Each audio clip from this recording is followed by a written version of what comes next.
Olá, sejam todos muito bem-vindos a mais um vídeo aqui do nosso canal. Vamos continuar hoje com o nosso especial Jesus e seus milagres. Tem sido uma bênção rever e relembrar os milagres de Jesus que estão mencionados na Bíblia. Traz mais ânimo para a gente, alimenta a nossa fé, quando a gente traz à memória as maravilhas, as coisas impossíveis aos homens que Jesus já realizou e continua realizando na vida de cada um de nós. Hoje nós vamos continuar no livro de Mateus. Nós estamos a cada vídeo revisando ali e analisando e meditando milagres que Jesus realizou em várias áreas da vida de muitas pessoas e como esses milagres levaram não apenas a resolução imediata de um problema específico, mas trouxeram uma vida nova e uma nova maneira de viver para muitas pessoas. Então eu quero começar a ler com vocês para a gente analisar o milagre que nós vamos ver hoje. Mas antes, eu gostaria de pedir, se você ainda não se inscreveu no nosso canal, por favor se inscreva e ative o sino de notificações para que você seja avisado quando tivermos vídeos novos aqui e que você compartilhe. Eu sempre peço, porque essa ajuda de vocês é fundamental para fazer o canal se tornar mais visível, mais conhecido e levar a palavra de Deus para tantas outras pessoas, aonde quer que elas estejam. Esse é o nosso objetivo aqui, levar a palavra de Deus de uma maneira muito simples para quem quer que seja, para onde quer que esteja, e você ajuda muito quando você compartilha os vídeos. Tudo bem? Então vamos lá, vamos ler hoje o livro de Mateus, lá no capítulo 20, para quem não conhece, não está ainda familiarizado com a Bíblia. Mateus fica no Novo Testamento, indo lá para o final da Bíblia, é um dos evangelhos. Então você vai lá no livro de Mateus, no capítulo 20, vamos começar a ler a partir do versículo 29 em diante. Então está escrito assim, 29 em diante. Saindo eles de Jericó, uma grande multidão o acompanhava. E eis que 2 cegos, assentados à beira do caminho, tendo ouvido que Jesus passava, clamaram: Senhor, filho de Davi, tem compaixão de nós. Mas a multidão os repreendia para que se calassem. Eles, porém, gritavam cada vez mais: Senhor, filho de Davi, tem misericórdia de nós. Então, parando Jesus, chamou-os e perguntou: Que quereis que eu vos faça? Responderam: Senhor, que se nos abram os olhos. Condoído, Jesus tocou-lhes os olhos e imediatamente recuperaram a vista e o foram seguindo. Esse texto está cheio de detalhes importantes aqui para a gente observar. Eu sempre digo que os detalhes, eles enriquecem o texto, então a gente não pode sair lendo direto, a gente precisa ler, parar para refletir e ir buscando o que significam esses detalhes, sempre pedir a Deus para que Ele nos oriente, para que a gente faça uma compreensão e uma interpretação adequada do que está escrito. Então esse texto vai dizer que Jesus estava passando por determinada localidade quando 2 cegos que estavam sentados a caminho, sabendo que Jesus estava passando, porque o texto vai dizer que tinha uma multidão que estava acompanhando Jesus. Imagina todo aquele barulho, toda aquela gritaria. Então os cegos, eles vão perceber que Jesus está passando e eles não vão deixar a oportunidade passar. Jesus estava passando e a oportunidade estava ali, literalmente diante dos olhos deles, e eles não podiam deixar a oportunidade passar. Tem momentos na nossa vida que a gente vê a oportunidade passar e a gente precisa ir atrás, correr, agarrar com unha, com dente, para ela não ir embora, porque tem oportunidades que não voltam. Tem coisas na nossa vida que, se a gente não agarrar naquele momento, não vão acontecer de novo. Então a gente precisa estar sempre atento, principalmente quando essas oportunidades forem para edificar e para melhorar a nossa vida espiritual. É claro que as bênçãos materiais são extremamente importantes, afinal de contas, nós estamos no mundo material, mas mais importante do que essas sem dúvida, são as bênçãos espirituais. Então, algo que a gente não pode deixar passar sem aproveitar são as oportunidades que Deus coloca à nossa frente. Esses homens, apesar de no momento não estarem vendo fisicamente, mas ao perceberem a presença de Jesus, eles não deixaram a oportunidade passar, e o texto vai dizer que eles começaram a clamar. E o que eles diziam? Senhor, filho de Davi, tem compaixão de nós. Esse termo filho de Davi se refere à genealogia de Jesus, porque sabemos que um dos antepassados de Jesus foi Davi. Então, quando chama Jesus de filho de Davi, não está dizendo que humanamente Davi foi o pai de Jesus. Nós sabemos que quem recebeu essa honra de ser o pai humano, o pai adotivo de Jesus, foi um homem chamado José. Mas só para você compreender, caso você não saiba, você não esteja ainda familiarizado com a Bíblia, quando chama Jesus de filho de Davi, está dizendo que ele é descendente de Davi, que lá atrás, gerações passadas, na sua linha ali sucessória, digamos assim, de genealogia, houve Davi, por isso que chama Jesus de filho de Davi. Então eles já reconheciam Jesus como Messias, porque eles sabiam da profecia que todo o povo ali ao redor já tinha nascido e crescido ouvindo dizer que Deus traria para o seu povo, para Israel, traria para o seu povo o Messias, o escolhido de Deus, que iria libertar o seu povo. Então, quando chama também Jesus de filho de Davi, eles estão reconhecendo que Jesus é o Messias, é o Cristo de Deus, não é qualquer homem, não é uma pessoa comum. Eles sabiam bem com quem eles estavam falando. E eles vão pedir para que Jesus tivesse compaixão, tivesse misericórdia deles. E é claro que Jesus vai ter. Mas nós vamos ver algo curioso, não sei se você percebeu, mas eu vou dar aqui uma destacada no texto. Não sei se você deixou passar, mas eu não deixei passar. O texto vai dizer o seguinte: a multidão os repreendia para que eles se calassem, eles, porém, gritavam cada vez mais alto: Senhor, filho de Davi, tem misericórdia de nós. Então, parando Jesus. Gente, duas coisas. Primeiro eu vou falar, enquanto as pessoas estavam ali mandando eles calarem a boca, pararem de gritar, eles iam gritando cada vez mais alto para chamar a atenção de Jesus. Então, esse é o primeiro ponto que eu quero falar com vocês. Quando você tiver algo para pedir a Deus, ou quando você estiver num momento de dor, num momento de desespero, e você se colocar a clamar a Deus, ainda que existam pessoas que vão chegar em você e vão dizer: não precisa orar mais, não adianta orar mais, essa situação já saiu do controle, o tempo já passou, não dá mais como voltar atrás, não tem mais como consertar, já evoluiu muito, já está num estágio muito avançado, não adianta mais orar, não tem mais tempo, não tem mais o que possa fazer. Continue orando, continue clamando, continue buscando em Deus, porque a última palavra quem dá é Ele. Se Deus ainda não deu a última palavra na sua vida, que não dá mais tempo, que já passou da idade, que não tem mais o que possa ser feito, então continua clamando. Você precisa escolher a quem você vai dar ouvidos. Você vai dar ouvidos a pessoas que não podem mudar nem a sua própria vida, quanto mais a sua. Você vai dar ouvidos ao diabo, que muitas vezes coloca essas vozes contrárias na mente. Você não vai conseguir, não dá mais tempo, você já está muito velho, não adianta mais, para de orar, não adianta mais buscar a Deus. Então você tem que escolher, você vai dar ouvidos à voz do inimigo, que já é um derrotado, já está condenado por toda a eternidade, ou você vai dar ouvidos a Deus.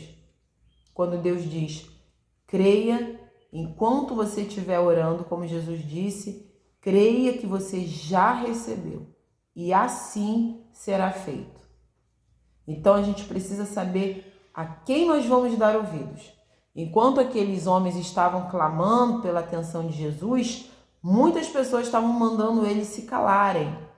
No passado, nessa época, as pessoas que tinham alguma deficiência ou algum problema de saúde, ou pessoas pobres, viúvas, pessoas que estavam, digamos assim, fora do padrão da sociedade, eles eram muito mais vítimas de preconceito, muito mais estereotipados, eles eram muito mais esnobados do que hoje em dia, muito mais. Viúva, órfão, pobre, cego, aleijado, leproso, pessoas que de alguma maneira necessitavam da misericórdia de alguém, dependiam de doações, dependiam da ajuda de terceiros. Essas pessoas geralmente elas eram muito desprezadas. Então o texto vai dizer que eles estavam sentados enquanto Jesus passava um caminho.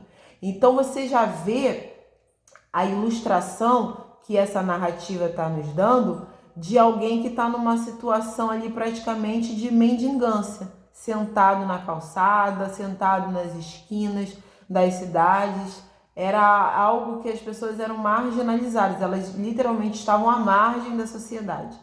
Elas não eram consideradas ali no contexto ali do coletivo.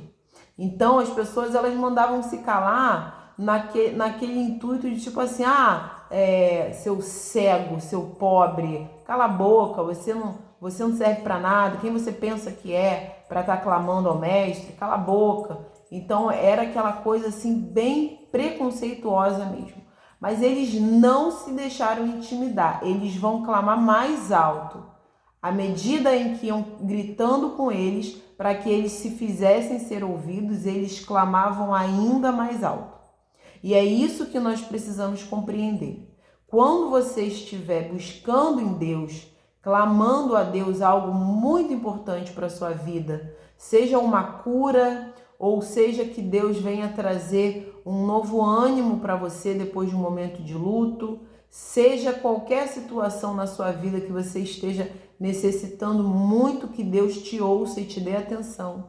Ainda que outras pessoas venham a te desanimar, não precisa mais orar, não dá mais tempo, já era, não tem nada mais que possa ser feito. Ainda que o inimigo venha colocar palavras na sua mente, você já está velho demais, não dá mais tempo, você perdeu a oportunidade. Ainda que essas questões aconteçam, e elas vão acontecer para tentar acabar com a sua fé, para tentar te diminuir, para tentar te desanimar, você precisa escolher para quem você vai dar ouvidos. Afinal de contas, os nossos ouvidos eles têm um filtro. A gente precisa saber o que vai entrar e o que vai sair pelo outro lado. A gente precisa saber para quem eu vou dar ouvidos. Para aquilo que o diabo está falando, para aquilo que as pessoas estão falando ou para aquilo que Deus me prometeu. Então aqueles homens eles não se deixaram intimidar. E aí o texto vai falar outra coisa que é o segundo ponto que eu quero chamar a atenção de vocês. O texto vai dizer que aí Jesus parou para dar ouvidos para eles. O texto vai dizer o seguinte, eles continuaram gritando, então parando Jesus chamou-os e perguntou. Mas aí essa parte de perguntar vamos deixar para depois. Então Jesus parou. Então vamos aqui criar toda aquela ilustração dessa narrativa. Jesus está passando com uma multidão seguindo, sentados ali no chão, como que mendigando, estavam dois cegos. Eles começam a clamar a atenção de Jesus, as pessoas começam a gritar, mandando eles se calarem. Eles gritam mais alto, e nisso tudo Jesus ainda está caminhando. Jesus não tinha parado para falar com aqueles cegos. Quando eles insistem no clamor, aí Jesus para e chama eles. Aí você pode assim se perguntar, nossa, mas que frieza de Jesus, dois cegos ali pedindo compaixão e ele continua andando como se nada tivesse acontecendo? Que frieza, que dureza, claro que não. A gente sabe que Jesus não tem um coração duro e muito menos é frio em relação ao nosso sofrimento. Quando o texto diz que Jesus parou e nos mostra, por outro lado, que ele continua caminhando enquanto aqueles cegos estão clamando, isso não foi um ato de ignorar aqueles homens, isso não foi uma atitude fria de Jesus. Jesus estava colaborando para que aqueles homens não desistissem facilmente daquilo que era tão importante para eles. Conforme Jesus ia continuando a caminhar, estava dando oportunidade para que aqueles homens aumentassem o seu clamor, intensificassem a sua oração. Quando Deus ele não nos atende imediatamente, porque às vezes, quando ele decide, ele nos atende prontamente. Mas tem vezes que quando Deus não nos atende de uma maneira rápida, a gente precisa compreender que podem existir vários motivos por trás disso. E um dos motivos é exatamente esse. O Senhor está colaborando para que a nossa fé não seja uma fé muito fraca, muito passageira. A Bíblia diz que nós precisamos ter paciência durante as provações para que essa paciência venha a produzir em nós perseverança. Então a gente precisa, nesses momentos difíceis, perseverar. Nem sempre Deus vai nos atender no mesmo dia. Pode ser que Ele atenda no mesmo dia. Pode ser que Ele atenda no dia seguinte. Pode ser que Ele atenda depois de 1 ano, depois de 5 anos. O tempo para Deus é muito relativo, é totalmente diferente do que o tempo significa para nós. A gente precisa lembrar disso para a gente conseguir compreender um pouco a maneira de Deus trabalhar. Então, Jesus ele estava ali colaborando com a fé daqueles homens. À medida em que as pessoas iam falando, cala a boca, eles iam aumentando, iam clamando, Senhor, tem compaixão de nós. Aí Jesus para e vai fazer uma pergunta curiosa para aqueles 2 cegos. Vamos destacar que eram 2 cegos. Jesus vai fazer uma pergunta para eles. Que quereis que eu vos faça? Ora, gente, se eles eram cegos, é óbvio que eles queriam enxergar. Não é óbvio? Não, não é óbvio. Para nós, muitas coisas são óbvias, mas eu costumo dizer que Deus não é óbvio. A maneira de Deus agir, muitas vezes, é bem estranha, bem esquisita em relação àquilo que a gente está esperando. Jesus ele vai chegar e vai chamar aqueles homens e ele vai perguntar, o que vocês querem que eu faça a vocês? Eles vão responder. Mas antes da gente parar para prestar atenção na resposta deles, vamos analisar essa pergunta de Jesus. Não tem nada de óbvio. Muitas vezes a gente olha para a vida de uma pessoa e a gente jura de pé junto, jura, entre aspas, de pé junto, que aquilo que a pessoa precisa é de um emprego, ou ela precisa de um casamento, ou ela precisa de uma casa, ela precisa de dinheiro. E quando, na verdade, muitas vezes, para aquela pessoa, o que ela precisa de fato apenas é ser ouvida. Ela não está sentindo falta de dinheiro, nem de emprego no momento, nem de casamento. Então veja, Jesus ele age de muitas formas. Nesses últimos vídeos, nós vimos maneiras diferenciadas de Jesus aplicar milagre na vida das pessoas. Hoje nós estamos vendo uma outra maneira dele agir, perguntando para pessoas que visivelmente nós poderíamos deduzir aquilo que elas estavam precisando, mas Jesus ele vai fazer algo extraordinário, ele vai dar oportunidade da pessoa escolher aquilo que ela estava querendo e precisando. Por mais que Jesus dentro dele, obviamente, soubesse o que aqueles homens queriam, porque Jesus ele tem acesso ao nosso coração, aos nossos pensamentos, mas ele deu a oportunidade, porque muitas vezes a gente tem pressa para pedir a Deus, mas a gente não sabe direito o que a gente quer. E a gente não, quando a gente não pede direito, a gente não recebe aquilo que a gente realmente quer. Por isso que muita gente acaba frustrado quando Deus dá exatamente aquilo que a pessoa pediu e a pessoa fica chateada. Mas não era isso que eu queria. Mas não soube pedir. E não soube pedir porque não sabia de fato o que queria. Por isso a gente precisa refletir, meditar, orar, pedir ajuda do Espírito Santo para que a gente consiga compreender o que é que eu realmente quero, para que eu possa pedir a Deus e para que eu possa receber de fato aquilo que eu quero, que eu estou precisando e não receber algo que não seja aquilo que eu estou esperando, para que não vire uma frustração. Então Jesus ele vai agir com muita generosidade. Por mais que ele soubesse que era necessário para aqueles homens à vista, ele vai perguntar. Primeiro, porque poderia para aqueles homens não ser óbvio. De repente, eles estavam super adaptados com a cegueira, aquilo não incomodava eles, na verdade o que eles queriam era uma casa. Ou na verdade o que eles queriam era emprego. Ou o que eles queriam era uma fonte de renda. Ou o que eles queriam era um casamento. Ou o que eles queriam era ser curados de uma úlcera no estômago que causava muitas dores a eles. Veja uma possibilidade de coisas que aqueles homens poderiam querer, não necessariamente a visão.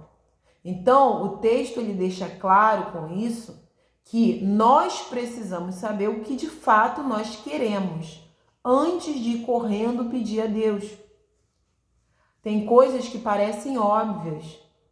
Você vê uma pessoa que está na rua, por exemplo, pedindo esmola, pedindo um dinheiro. Ela está lá sentada na calçada pedindo dinheiro. Aí você para pensar, bom, é óbvio que na verdade o que aquela pessoa precisa é de uma casa. Ela está sentada na calçada, está pegando sol e chuva, é óbvio que o que ela precisa é de uma casa. Mas se você for perguntar para aquela pessoa o que ela precisa, talvez ela responda, eu só preciso de um trabalho. Eu só quero um emprego, para mim está ótimo aqui debaixo dessa marquise, eu saí da minha casa por livre e espontânea vontade, não estava conseguindo me dar bem com a minha família, eu só quero um emprego para refazer minha vida e alugar um quartinho em outro lugar, porque eu não vou voltar para minha casa. Tem coisas que parecem óbvias para nós. Você vê, por exemplo, uma pessoa numa cadeira de rodas, você pensa que é óbvio que se essa pessoa pudesse escolher, ela gostaria de voltar a andar. Mas se você for perguntar para essa pessoa, talvez ela diga, nossa, o que eu mais quero no momento é fazer uma faculdade. Ela nem vai cogitar falar sobre a lesão que ela sofreu ou sobre o fato de estar numa cadeira de rodas. Para ela, o que ela deseja naquele momento, de fato, é fazer uma faculdade. Então, a gente precisa entender que para nós o que é óbvio não é para Deus e o que para Deus é óbvio não é para nós. Então, Jesus ele vai perguntar para aqueles dois cegos o que eles queriam que Jesus fizesse. Eles vão de fato responder, Senhor, que nos abram os olhos, porque era o que eles queriam no momento. Mas a resposta deles não é o mais importante. O mais importante nesse finalzinho do texto é a pergunta de Jesus. Se Jesus chegar para você que está me assistindo agora e te fizer uma pergunta hoje, o que você quer que eu te faça? Você vai saber responder? Talvez você esteja há muito tempo fazendo orações para Deus, pedindo determinadas coisas, aquela oração copia e cola, que você está sempre repetindo a mesma coisa, você não para fundamentar, para refletir, para meditar, porque na verdade a oração ela não é uma reza, aquela repetida que nós conhecemos. A oração é uma conversa com Deus. Você precisa conversar. E quando você vai conversar com alguém, você não chega para essa pessoa e fala, oi, bom dia, tudo bem? Oi, bom dia, tudo bem? Oi, bom dia, tudo bem? Oi, bom dia, tudo bem? Isso não é uma conversa. Isso é uma repetição infundada que não tem sentido, nem nexo, nem lógica. E a oração, ela precisa ter um sentido, um nexo, uma lógica, porque é uma conversa. Então você precisa rever, talvez, as orações que você tem feito a Deus para pedir determinadas coisas. Se Jesus chegar hoje para você e te perguntar o que você quer que eu te faça, você vai saber de fato o que você quer? Será que você não corre risco de pedir algo e quando receber você ficar frustrado? Poxa, não era bem isso que eu queria, na verdade. Eu pedi errado. Na verdade, eu não soube me explicar. Então, por mais que Deus saiba exatamente quais são os seus desejos, aquilo que você quer, Ele quer que você externe isso na oração. E você precisa saber orar para você receber exatamente aquilo que você espera. Então, vamos dar prosseguimento para o finalzinho do texto. Então, o texto vai dizer que Jesus, condoído, com todo ali o sentimento de compaixão, benevolência com aqueles homens, ele vai tocar nos olhos daqueles homens e imediatamente eles vão recuperar a vista e eles vão seguindo Jesus. 2 pontos para nós analisarmos. Dessa vez, Jesus vai tocar nos olhos daqueles homens. Alguns vídeos anteriores nós vimos Jesus curando pessoas sem nem mesmo ele precisar colocar a mão. Nós vemos Jesus trabalhando de muitas formas e o poder que Deus passa para Jesus operar esses milagres é um poder que não tem limites. Jesus opera milagres em nós de formas distintas. Outro ponto que eu quero chamar a atenção de vocês, eu não sei se vocês perceberam, o texto vai dizer que aqueles homens imediatamente recuperaram a vista. A gente só recupera uma coisa que a gente já teve em determinado momento, correto? O texto não vai dizer eles passaram a enxergar, como aquele texto do cego de nascença, ele nunca enxergou, então passou a ver. O texto vai dizer que imediatamente eles recuperaram a vista. Quando a gente usa esse termo nessa tradução aqui nessa linguagem, nós não estamos falando aqui da maneira como o texto foi escrito no original. Eu estou tratando dessa versão aqui que eu estou usando. Recuperaram a vista. A gente entende que para você recuperar algo, você precisa que antes você já tivesse tido posse daquilo para você poder recuperar. Então a gente pode aqui parar para analisar e refletir, por mais que o texto não esteja aqui mastigando e detalhando isso para nós, mas Deus nos deu capacidade de raciocínio, a gente precisa usar. Então a gente precisa aqui fazer uma análise e compreender que possivelmente, não colocando palavras na Bíblia, mas possivelmente é possível que a cegueira desses homens tivesse sido ocorrida, tivesse chegado na vida deles através de uma vida de pecado. Porque nós vamos ver outras passagens, Jesus curando pessoas, e ele também diz isso, vai, não peque mais.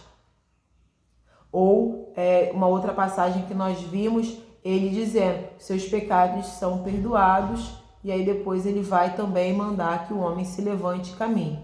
Então a gente vê diretamente uma associação entre o pecado e aquela enfermidade ou aquela doença, não em todos os episódios, mas em alguns específicos. Não são todas as doenças, não são todas as enfermidades que foram ali resultantes de uma vida de pecado. Mas alguns momentos, alguns episódios de enfermidade e de pecado, sim, tem uma ligação com uma vida pecaminosa.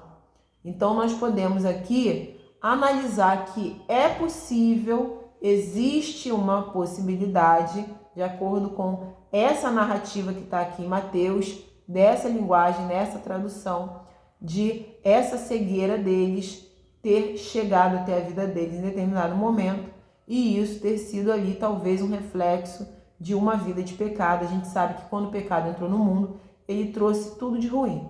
O pior foi a separação do homem com Deus, que culminou na nossa morte, em doenças, violência, enfermidade e tudo mais. Então a gente sabe que o pecado ele pode sim, com certeza, trazer doenças não só para a nossa alma, mas para o nosso corpo também. E o texto vai dizer que aqueles homens iam seguindo Jesus. É muito compreensível da gente analisar que quando alguém recebe um milagre de Cristo, algo que muda a vida daquela pessoa, porque Jesus muda a nossa vida de muitas formas. Não existe milagre grande, milagre pequeno. Todos os milagres que Deus opera são maravilhosos e poderosos e todos eles fazem diferença na nossa vida e trazem sim uma nova maneira de nós vivermos. Então é totalmente compreensível aqueles homens seguindo Jesus, aquela devoção de Jesus, aquela gratidão, porque eles estavam ali sentados no meio do caminho, como que mendigando, as pessoas humilhando, mandando calar a boca. Agora eles estavam de pé, agora eles podiam escolher por onde caminhar, agora eles conseguiam de fato ver aonde eles pisavam, agora eles eram iguais aos outros que estavam mandando eles calarem a boca. Então, por gratidão e adoração a Deus, eles seguiam a Jesus. E é importante a gente destacar a fé, porque aqueles homens eles foram clamar a Jesus com fé de que Jesus era capaz de operar aquele milagre. Tanto que quando eles chamam Jesus de filho de Davi, eles estão reconhecendo que Jesus era muito mais do que um homem, mas o Messias que Deus havia prometido. E é isso que a gente pode analisar nessa passagem também, como nós estamos vendo e vimos nos vídeos anteriores. O pecado muitas vezes diretamente associado a algum mal que está na nossa vida. Então busque em Deus você ter uma vida mais purificada, afaste-se de coisas que você no fundo sabe que não agradam a Deus, para que você não venha trazer para a sua vida também tantos problemas, tantas desgraças, talvez enfermidade, doença que você poderia ter evitado. E outro ponto que a gente precisa também sempre relembrar é a ligação direta entre a fé e os milagres. Aqueles homens tiveram fé, eles creram que Jesus era capaz de fazer aquilo e a fé deles foi recompensada. Nós precisamos ter na nossa mente e nós precisamos também nos lembrar diariamente e constantemente que Deus é fiel para cumprir tudo aquilo que Ele tem nos prometido. O ser humano às vezes ele mente, às vezes ele engana, ele ilude, ele brinca com os sentimentos um do outro e às vezes ele erra, mesmo que seja sem intenção. Deus, porém, não faz nada disso. Ele não mente, ele não engana, ele não trai, não ilude, não brinca com os sentimentos de ninguém, ele não erra nunca. Então coloque suas confianças em Deus, coloque suas expectativas, os seus sonhos, os seus planos, a sua fé, descanse nele, creia naquilo que você está pedindo a Deus, medite naquilo que de fato você deseja receber e Deus ele vai retribuir a sua fé, porque a palavra diz lá no livro de Hebreus capítulo 11, no versículo 6, se eu não me engano, que sem fé é impossível nós agradarmos a Deus. Não tem como agradar a Deus se nós não tivermos fé, porque aquele que crê em Deus, ele não apenas precisa crer que Deus existe, porque até os demônios sabem que Deus existe. Então não basta você acreditar que Deus existe, mas você precisa crer que Deus ele é galardoador, ele é recompensador daqueles que o buscam. Então busque a Deus, que com certeza o Senhor vai te recompensar. Espero que você tenha compreendido essa mensagem, que você compartilhe esse vídeo com outras pessoas, para que elas também sejam abençoadas, assim como você está sendo abençoado. Reflita nessa passagem, leia esse texto que nós acabamos de ler, peça a Deus para que Ele te dê esclarecimento e, se Deus permitir, até os próximos vídeos e que Deus te abençoe.